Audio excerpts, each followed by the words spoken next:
వర్ధిల్లాలి staff and workers federation.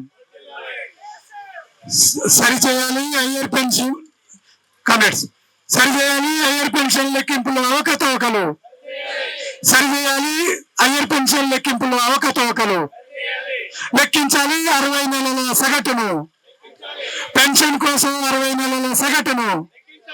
కేవైసీలో లోపాలను సరిచేయాలి.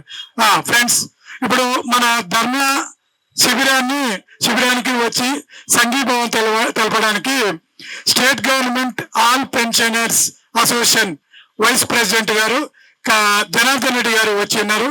వారిని వేదిక వద్దకు రావాల్సిందిగా కోరుతున్నాను.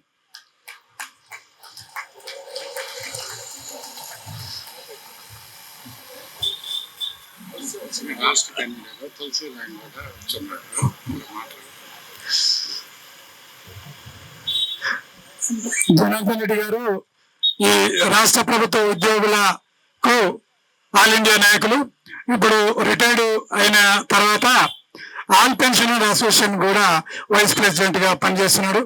ఈ పెన్షన్ లో వస్తున్న మార్పులు, కేంద్ర ప్రభుత్వం ఎటువంటి చర్యలు తీసుకుంటుంది, ఇవన్నీ విషయాలు కూడా మన ధర్నాను ఉద్దేశించి మాట్లాడతారు.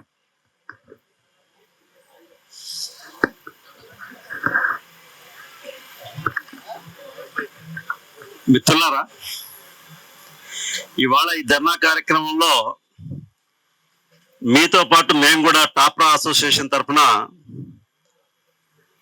కలిసి నిర్వహించాలని చెప్పేసి మొదట అనుకున్నాం. కానీ నేను విఎస్ రావుకి చెప్పడంలో ఆలస్యం జరిగింది. సరే, ఈ లోపుగా మీ పోస్టర్ వచ్చింది. సరే, ఆంధ్ర తెలంగాణ 2 సంఘాలు కలిపి చేస్తున్నాయని చెప్పేసి. సరే, మన సిబిటి మెంబర్ గారు వచ్చారంటే కలుద్దామని చెప్పేసి నేను రావటం జరిగింది. సరే, మిమ్మల్ని ఉద్దేశించి కొన్ని విషయాలు మాట్లాడాలని చెప్పేసి అంటే, ఈ ఈపీఎస్ పెన్షన్ స్కీము ప్రారంభించినప్పటి నుంచి, ఆర్డినెన్స్ వచ్చినప్పటి నుంచి దీంతో పరిచయం ఉంది. ఈ ఆర్డినెన్స్ జారీ చేసినప్పుడు, అంతేనా, వినపడదా?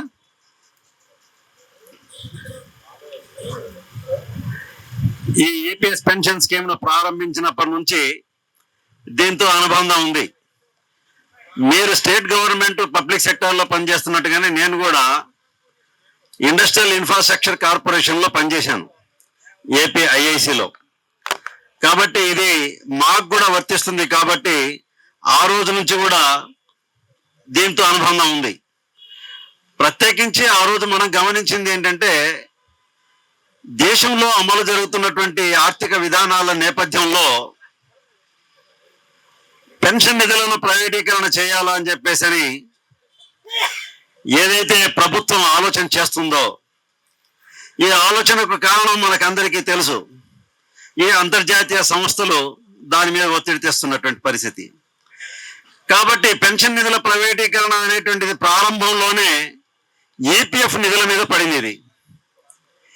ఈ ఈపీఎఫ్ పెన్షన్ ను ప్రైవేటీకరణ చేయాలా, ఈపీఎఫ్ నిధులను దోచేయాలా అని చెప్పేసి ఏదైతే కేంద్ర ప్రభుత్వాలు ఆ రోజు ఉన్నటువంటి ఈ అంతర్జాతీయ సంస్థలు ఏదైతే ఐఎంఎఫ్, వరల్డ్ బ్యాంకు ఇలాంటివన్నీ ఇచ్చినటువంటి షరతులను అంగీకరించినాయో, ఆ షరతుల్లో భాగంగానే ఈ పెన్షన్ నిధుల ప్రైవేటీకరణ అనేటువంటిది ప్రారంభమైంది.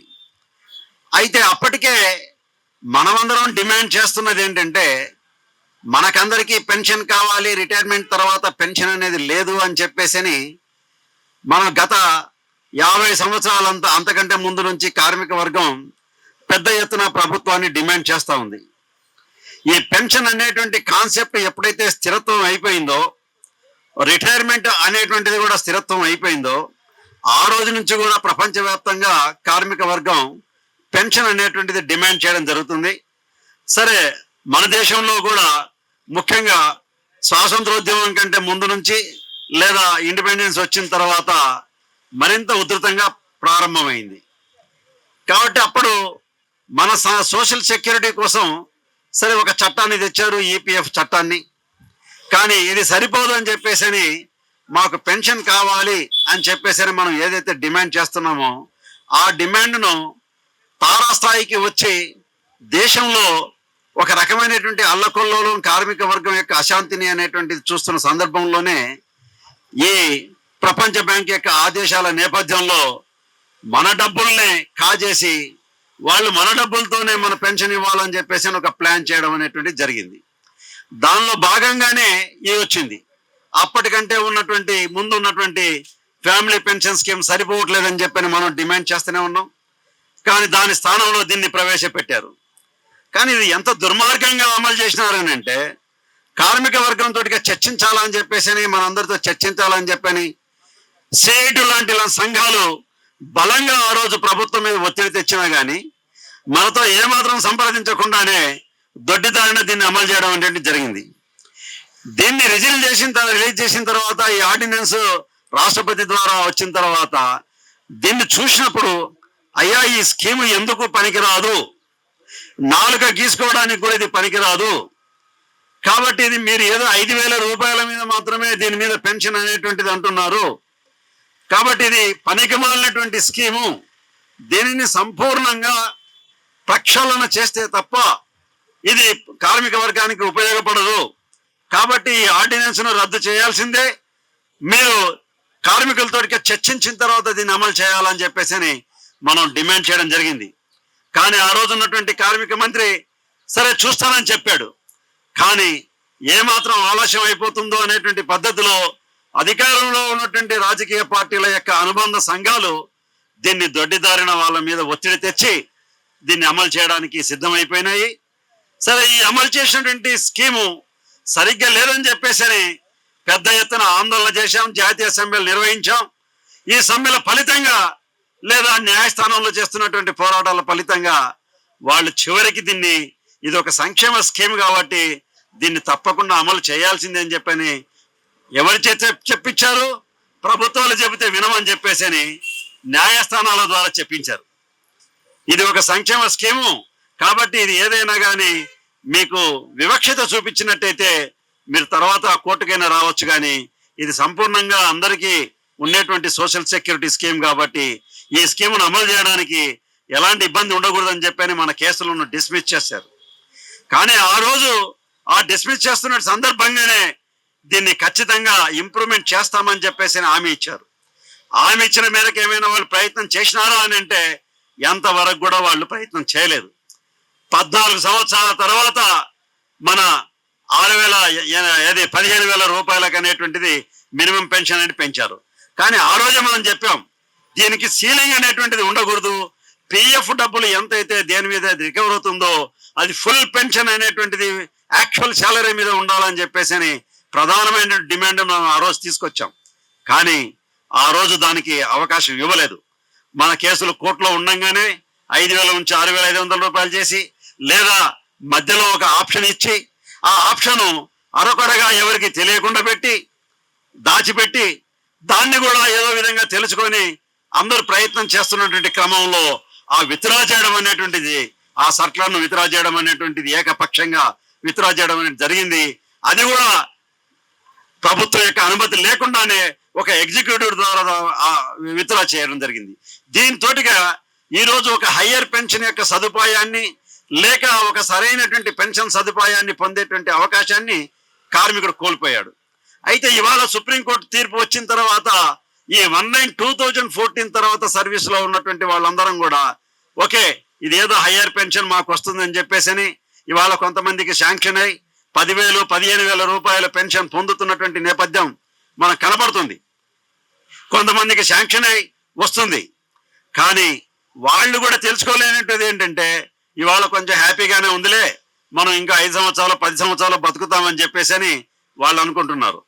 కానీ ఓ 15 సంవత్సరాల తర్వాత 10 సంవత్సరాల తర్వాత వాళ్ళు ఇదే 15,000 రూపాయలను తీసుకున్నట్టయితే ఆ రోజుకు కేవలం ఒక చికెన్ బిర్యానీ కూడా రాదురా నాయనా అని చెప్పేసి తెలుసుకున్న రోజు ఇది ఏమాత్రం ఎదుగు బదుగు లేదు.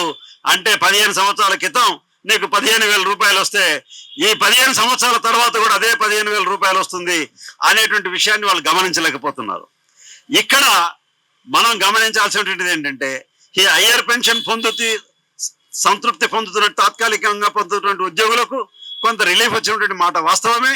కానీ వాళ్ళకు ఒక శాశ్వతమైనటువంటి రిలీఫ్ రావాలి అని అంటే ఖచ్చితంగా దీనికి డిఏకు అనుసంధానం చేయాల్సిన అవసరం ఉంది అనేటువంటి విషయాన్ని వాళ్ళలో మనం ప్రాపగండ చేయాల్సిన అవసరం. రెండోది 19/2014 కంటే ముందు ఉన్నటువంటి వాళ్ళకందరికి కూడా ఏదైతే ఆర్సి గుప్తా కేసు ప్రకారం సెటిల్మెంట్ చేసినటువంటి కేసులు ఉన్నాయో, మీరు 1600 అన్నారు, దేశం మొత్తం మీద 30,000 మంది ఎంతమంది ఉన్నారు అని చెప్పని 230 మందిని రకరకాల కేసెస్ లో ఉన్నారు. కానీ వాళ్ళందరికీ కొత్త స్కీమ్ వచ్చిన తర్వాత అసలు హయ్యర్ పెన్షన్ శాంక్షన్ అయినటువంటిది రద్దు చేయడం అనేటువంటిది, తిరిగి వాళ్ళని వెనక్కి రివర్స్ చేయడం అనేటువంటిది ఈ ప్రభుత్వం ఎంత క్రూయల్ గేమ్, దుర్మార్గమైనటువంటి ఆట ఆడుతుంది అని అంటే అది మనం ఊహించడానికి వీలుగా అనేటువంటి పద్ధతిలో అది చేస్తుంది. అంటే ఈ కార్మిక వర్గం యొక్క సమస్యలను పరిష్కరించడానికి బదులుగా ప్రభుత్వాలు ఏ విధమైన చెలగాటం ఆడుతున్నాయి అనేటువంటి విషయాన్ని మనం ఇక్కడ గమనించాలి. ప్రారంభంలో తెచ్చినటువంటి స్కీము దీనిలో అనేక అవకతవకలు ఉన్నాయి. దీన్ని సరిదిద్దాల్సిన అవసరం ఉంది. State government, central government employees కు ఏ విధమైనటువంటి పెన్షన్ స్కీమ్ అమలు చేస్తున్నారో అదే పద్ధతిలో లాస్ట్ పేలో మాకు రావాలి, అది ఫుల్ పే మీద రావాలి, డిఏలు రావాలి, తర్వాత అదే విధంగా ఫ్యామిలీ పెన్షన్ స్కీమ్ రావాలని చెప్పేసి అనేక సూచనలు చేస్తే వాటిని అన్నిటినీ పక్కకు పెట్టి ఒక పనికిమాలినటువంటి స్కీమ్ను అమలు చేశారు. దానిలో కూడా ఏదో కాస్త కూస్త బెనిఫిట్ పొందుతున్నటువంటి వాళ్ళకు కూడా ఇవాళ ఆ సదుపాయాన్ని కూడా రద్దు చేస్తూ మళ్ళీ తిరిగి వెనక్కి పంపించి 200 రూపాయలు 300 రూపాయలు పెన్షన్ పొందేటువంటి పద్ధతిలో ప్రభుత్వం మనతో ఆటలు ఆడుతుంది అని అంటే ఎంత దుర్మార్గమైనటువంటి ప్రభుత్వం అని చెప్పాలా. ఈపీఎఫ్ డిపార్ట్మెంట్ అన్యాయంగా, ఇల్లీగల్ గా ఒక క్రూయల్ గేమ్ అనేటువంటిది ఇక్కడ ఆడుతున్నటువంటి పరిస్థితి. అయితే ఈ క్రూయల్ గేమ్ ను మనం అరెస్ట్ చేయాలా అని అంటే అసలు చాలా చోట్ల మనది రిటైర్ అయినారా, వీళ్ళు ఏమైనా పెన్షన్దారులా అనేటువంటి దానికి కూడా ఒక అర్థం లేనటువంటి పద్ధతిలో ఇందాక మిత్రుడు మాట్లాడుతున్నప్పుడు 1000 రూపాయల పెన్షన్ తోటి ఎలా బతుకుతారు అని చెప్పేసి ఈ ప్రభుత్వం ఆలోచిస్తుంది అనేటువంటి విషయాన్ని మనం గమనించినట్లయితే గిన ఈ ప్రభుత్వానికి లక్షలాది మంది పనిచేస్తున్నటువంటి ఈ దేశ అభివృద్ధిలో భాగం పంచుకున్నటువంటి కార్మిక వర్గం పట్ల ఎలాంటి అంకిత భావం ఉందనేటువంటి విషయాన్ని మనం గమనించాలా. కానీ ఈ ప్రభుత్వానికి ఏమైనా ఉందా అని అంటే లేదు అనేటువంటి విషయం అర్థమవుతుంది. మోడీ ప్రభుత్వం ప్రత్యేకించి ఎటువంటి పరిస్థితుల్లో కూడా దీన్ని నయా పైసా పెంచేయడానికి అవకాశం లేనటువంటి పద్ధతిలో వాళ్ళ ప్రవర్తన అనేటువంటిది ఉంది. నిర్మలా సీతారామన్ గారు మన పార్లమెంట్ లో సమాధానాలు చెబుతూ ఇది ఒక డిఫైన్డ్ స్కీము, ఇది ఒక డిఫైన్డ్ బెనిఫిట్, కాబట్టి దీంట్లో మేము ఏమి జోక్యం చేసుకోలేమని చెప్పన్నారు. అంటే వాళ్ళు ఎంతో కాంట్రిబ్యూషన్ ఇస్తారు, ఆ కాంట్రిబ్యూషన్ లోనే వాళ్ళకు పెన్షన్ ఇస్తాం తప్ప ఇంకో పెన్షన్ పెంచడానికి వీల్లేదు. ఇప్పటికే ఇస్తున్నటువంటి 1000 రూపాయలకే మేము అనేక లక్షల కోట్ల రూపాయలు ప్రభుత్వం బడ్జెట్ లో నుంచి కేటాయిస్తుంది, కాబట్టి దీన్ని పెంచేటువంటి పరిస్థితి లేదు అని చెప్పారు. కానీ అలాంటి ప్రభుత్వం అధికారంలో లేనప్పుడు అధికారంలోకి రావడానికి ప్రయత్నం చేస్తున్న సందర్భంలో వాళ్ళు మనకందరికి ఇచ్చినట్టు హామీ ఏంటి? 100 రోజుల లోపల మేము 3500 రూపాయలు డిఏతో కలిపి ఇస్తామని చెప్పేసి పబ్లిక్ గా వాళ్ళు అనౌన్స్మెంట్ చేసినటువంటి పరిస్థితి. కానీ ఇవాళ సంవత్సరాల తరబడి 10 సంవత్సరాలు అయిపోయింది, మళ్ళీ 3వ సారి అధికారంలోకి వచ్చారు. కానీ ఏమైనా ఆలోచన చేస్తున్నారా? మరి మన పార్లమెంట్ లో మన ఎంపీలందరూ లేదా కార్మిక సంఘాలు, ఉద్యోగ సంఘాలు ఇప్పటికే మేమే ఢిల్లీలో దాదాపుగా ఇప్పటికే 15 సార్లు ధర్నాకు పోవడం అనేటువంటి జరిగింది. కానీ ప్రభుత్వానికి ఏమైనా చీమ కుట్టినట్టుగా ఉందా అని అంటే ఏమాత్రం లేదు.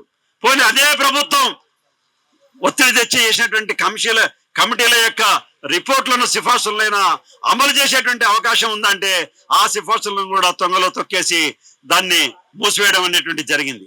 ఇలాంటి నేపథ్యంలో ప్రభుత్వం ఎంత నిర్లక్ష్యంగా వ్యవహరిస్తుంది అనేటువంటి విషయానికి మనం ఆలోచన చేసినట్టయితే గిన ఈ ప్రభుత్వాన్ని మనం హెచ్చరిక చేయాల్సినటువంటి పరిస్థితి ఎంతైనా ఉంది. అయితే దేశవ్యాప్తంగా ఉన్నటువంటి వర్గాన్ని ఈపీఎస్ పెన్షన్ స్కీమ్లను అందరిలో ఉన్నటువంటి వాళ్ళందరినీ రకరకాలుగా విడగొట్టడం ఏంటి జరిగింది. ఎట్లా విడగొట్టేశారు? 19/2014 కంటే ఉన్నటువంటి వాళ్ళు ఒక వర్గంగా అయిపోయినారు, 19/2014 తర్వాత ఉన్నటువంటి వాళ్ళు ఒక వర్గంగా అయిపోయారు. ఏదో పెన్షన్ నాకు ఆప్షన్ ఇచ్చినాను కదా అని చెప్పేసి 5,000 రూపాయలు 10,000 రూపాయలు హయ్యర్ పెన్షన్ పొందుతున్నటువంటి వాళ్ళు ఒక వర్గం అయిపోయినారు. లేదా వచ్చి రాకుండా రద్దు చేసినటువంటి వాళ్ళు, రిస్ట్రిక్ట్ చేయబడినటువంటి వాళ్ళు ఒక వర్గంగా అయిపోయారు.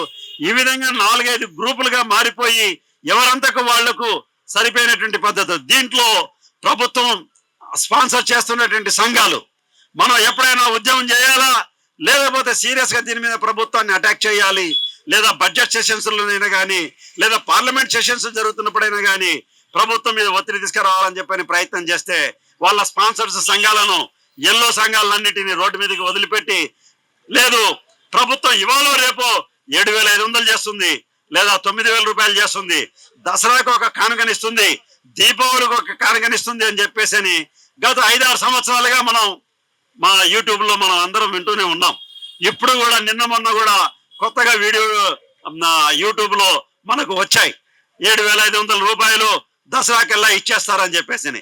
ఎలా ఇస్తారాయా, ఎప్పుడు ఇస్తారాయా? నిన్ననే కదా పార్లమెంట్లో మరి ఫైనాన్స్ మినిస్టర్ గారు చెప్పారనంటే, లేదు కేంద్ర ప్రభుత్వ ఉద్యోగులకు యూపీఎస్ లో కనీసం 10,000 రూపాయల పెన్షన్ అనేటువంటిది పెంచారు గనక, కనీస పెన్షన్ 10,000 రూపాయలు చేసినప్పుడు మనకు 7,500 రూపాయలు చేయరా అని చెప్పేసి వీళ్ళ యొక్క ఆలోచన విధానంతో వీళ్ళందరూ రేపు దసరా కానుకగా వస్తుంది అని చెప్పేసి పద్ధతిలో వాళ్ళు ప్రయత్నం చేస్తున్నటువంటి పరిస్థితిని మనం చూస్తున్నాం.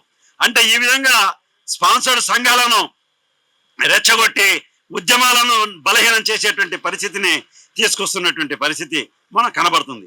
ఈ విధమైనటువంటి పరిస్థితుల్లోనే ఇవాళ పెన్షనర్స్ అండ్ రిటైర్డ్ పర్సన్స్ అందరూ ఏకదాటిపైన రావాలని చెప్పేసి మనమందరం కోరుతున్నటువంటి పరిస్థితి. అంతర్జాతీయంగా కూడా ఇవాళ పెన్షనర్లు ఒక బలమైనటువంటి సంఘంగా ముందుకు వస్తున్నారు.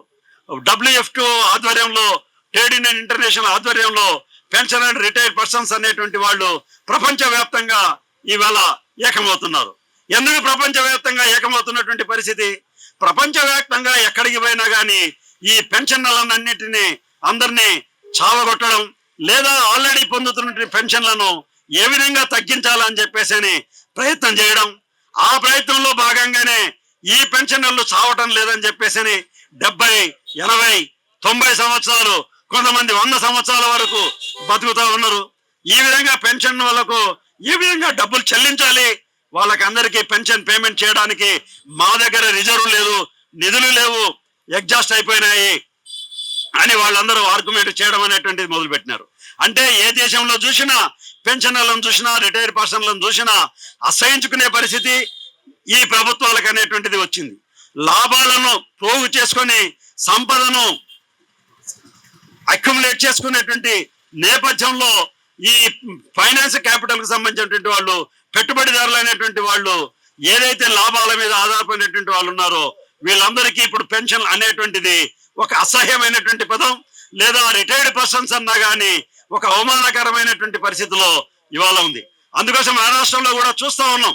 58 సంవత్సరాల నుంచి 60 సంవత్సరాలకు, 60 సంవత్సరాల నుంచి 62 సంవత్సరాల వరకు, 62 నుంచి 65 వరకు, రేపొద్దున 70 సంవత్సరాల వరకు కూడా వయసును, రిటైర్మెంట్ వయసును పెంచాలనేటువంటి పద్ధతిలో ప్రభుత్వాలు ఆలోచిస్తున్నాయి. అంటే మీ వయసు పెరుగుతుంది, మీరు సమాజం మీద భారం పెంచుతా ఉన్నారు, మీ ఆరోగ్యం బాగానే ఉంది కాబట్టి మీరు చచ్చే వరకు పనిచేయండి, రిటైర్మెంట్ అనేటువంటిది ఒక మీకు హక్కే కాదు అనేటువంటి పద్ధతిలో ఇవాళ ప్రభుత్వాలు అనేటువంటిది రిటైర్మెంట్ వయసును పెంచేటువంటి పరిస్థితి ఉంది. కానీ కార్మిక వర్గం, ఉద్యోగ వర్గం డిమాండ్ చేస్తున్నది ఏంటి? Yes, retirement is our right at certain age. 60 సంవత్సరాలకు మేము రిటైర్మెంట్ కావాల్సిందే, దానికి పబ్లిక్ పెన్షన్ అనేటువంటిది మాకు కావాల్సిందే.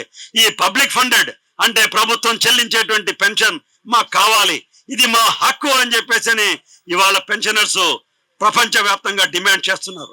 ఆ క్రమంలోనే ఇవాళ ప్రపంచవ్యాప్తంగా పెన్షనర్లు, రిటైర్డ్ పర్సన్స్ తమ హక్కులను మేము ఏం కోరుతున్నామో ఒక డీసెంట్ లైఫ్ కావాలని చెప్పి కోరుతున్నాం.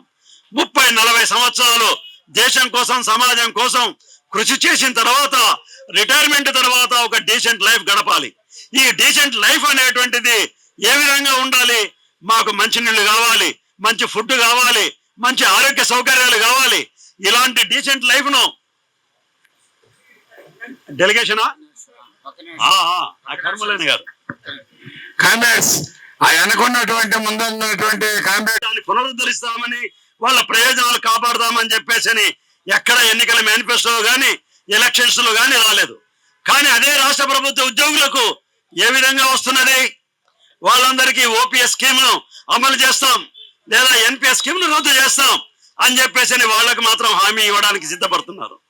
ఇది ఫెడరల్ సిస్టంలో రాష్ట్ర ప్రభుత్వాల ఆధ్వర్యంలో ఉండడం ఒక అంశం అయితే, వాళ్ళు చేస్తున్నటువంటి పోరాటాల ఫలితంగా ఎన్నికలు తారుమారయ్యేటువంటి పరిస్థితులు ఉన్నాయి. కాబట్టి ఈ నేపథ్యంలో ఆ రాజకీయ పార్టీలు హామీలకు వస్తున్నాయి.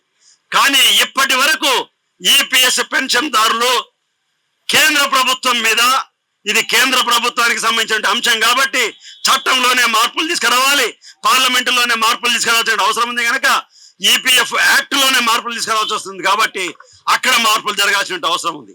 ఆ నేపథ్యంలో మనం ఆలోచించినప్పుడు దేశవ్యాప్తంగా ఉన్నటువంటి ఈపీఎస్ పెన్షన్దారులు, ఈపీఎస్ పెన్షనర్లందరూ, లేదా పారిశ్రామిక వాడలో రిటైర్ అయ్యేటువంటి వాళ్ళందరూ, లేదా పబ్లిక్ సెక్టర్లో రిటైర్ అయ్యేటువంటి వాళ్ళందరూ కూడా ప్రభుత్వాల మీద ఓట్ బ్యాంకుని దెబ్బతీసేటువంటి పద్ధతిలో ఇవాళ ప్రచారం అనేది జరగటం లేదు.